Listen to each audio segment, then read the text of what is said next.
kapatid, sa realidad po ng buhay, may mga desisyon tayong gagawin na hindi po nauunawaan ng iba.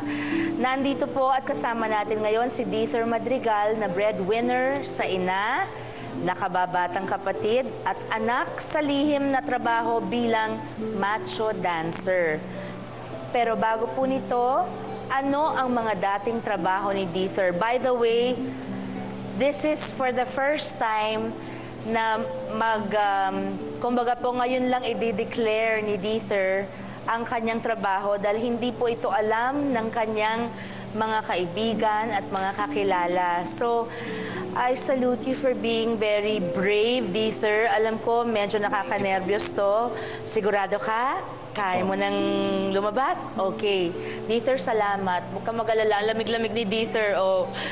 Parang ano parang si Bong Revilla, hindi po ba? Ayan. Dither, bago ka pumasok na macho dancer, ano-ano munang iba't ibang trabahong pinasok mo? Bali, nag-ano po ako, janitor ako sa isang hospital. Okay, magkano sahod doon? 50 pesos lang po a day yun. Parang medyo public na hospital lang po yun. Tapos, nag-waiter po ako. magkano naman nauuwi mo, no? Minsan po pag walang kita, minsan 20 pesos, 50 pesos. Sumasa lang po kasi kami sa bigay ng customer Walang sweldo? Wala po. Ha? Opo. Okay. Sa commission lang ng mga drinks ng mga bababae na Commission. Tapos? Yun, bali, yun nga, nag-waiter na po ako. Tapos, and then yung bartender na po. Yung bartender naman, Tapos, mas malaki ng konti. Bali, parang half lang po ng minimum. Kunyari, 150 po. Noon po, mga 150 pesos, ganun. Tapos tumutulong ka sa pamilya? Opo. Tinutulong mo pa yun? Okay. After the bartender job? Meron po ako doon na kaibigang babae na may boyfriend siyang nasa ganun trabaho. And then, yun nga po, sabi niya, pwede ka naman doon, may height ka, gano'n, ganyan. Sinubukan ko po. Malaki na katawan mo noon? Hindi pa po. Hindi pa, Nag-start okay. pa lang po. Bali, nung pinasok niya po ako sa ganun, tinesting ko, biglang kumita po ako ng parang feeling ko na okay dun sa, masigit dun sa kinikita ko nung pass. Magkano sa isang gabi yung kinita mo? Depende, yung unang gabi? Ano lang po, mga, kunyari, 1,000 po, ganun. Mas malaki pa rin, di ba? Ganun. Dither, pinasok mo daw ang pagiging macho dancer dahil nga sa pinansyal na pangangailangan, di ba? Opo. So masasabi mo bang malaki naman ang naitulong nito sa mga kapatid mo at saka sa magulang mo? Malaki naman po.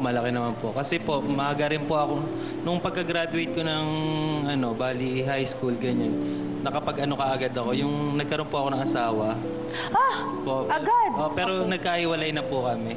Yun, tapos may anak po ako, gano'n. Tapos doon, tumutulong po ako sa may side ng, mama ko. Tapos yung stepfather ko po, bali, ako na po yung tumayo nung nagsimulang nagka-stroke din yung stepfather ko. Ikaw na lahat? Tapos pinag-aaral ko na po yung kapatid ko. Yan, ako na po yung bumabayad ng rent sa Bulacan, gano'n.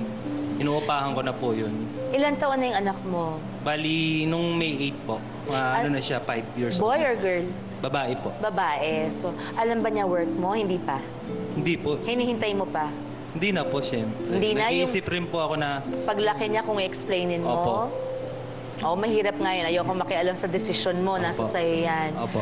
Bakit nagdesisyon ka na pumayag na pagbigyan kami dito at finally lumabas dito at ipaalam sa mundo ang totoong trabaho mo?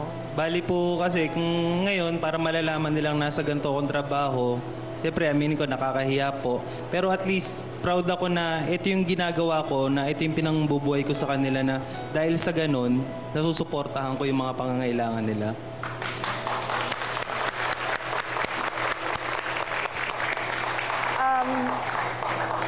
Hindi habang buhay bata tayo at may itsura, ganyan ang itsura at ganyan ang ganda ng katawan, no?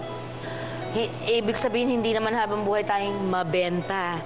Anong mga pangarap mo pang mangyari sa buhay mo pag alis mo sa trabahong yan dito? Mag-ipon po kahit paunti-unti, and then kung makakapag-aral po, subukan ko po ulit mag-aral para kung makatapos man po ako kahit na lang.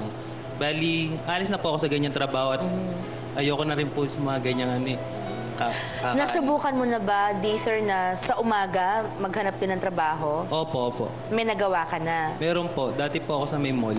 Ayun, so pwedeng sa gabi ang trabaho mo, you dance. Pagkatapos sa araw, konting tiis lang siguro para may maipon lang, matupad ang pangarap, no? Opo.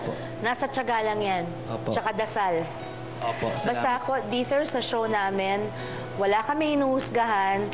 Actually, kahit napakahirap sigurong paniwalaan ng ibang tao, ang wish ko sana iba yung trabaho mo, di ba? Opo. Pero mas iniisip ko yung mas naman kayo nagwi-wish na iba sana ang trabaho nyo.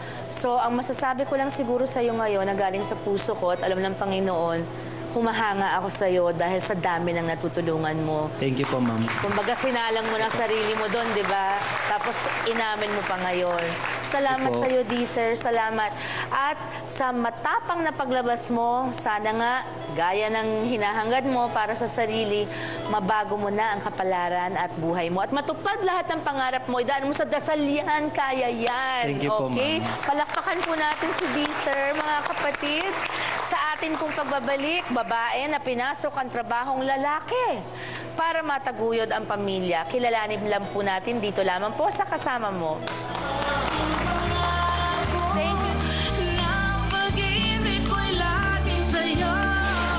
Per day, ang sweldo mo lang ay 150 po. 150 pesos for 24 hours. Sana